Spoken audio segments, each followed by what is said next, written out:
Sepira dhuwure jabatanmu ing donya iki, aja nganti rumangsa paling bisa lan paling wigati.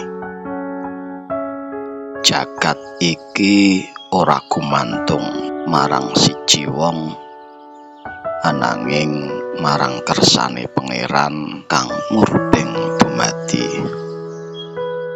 Saben manungsa mesti diparingi kaluwihan lan perane dhewe-dhewe, lan yen awakmu wis ora njabat meneh, mesti ana wong liya sing bisa nerusake. Donya iki ora bakal mandheg tanpa kita.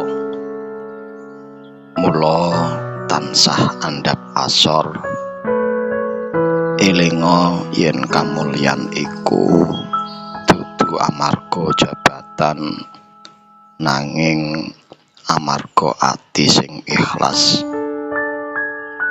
syukur sing ora kendhat, lan rasa eling marang Pangeran sing aweh urip lan ngatur urip.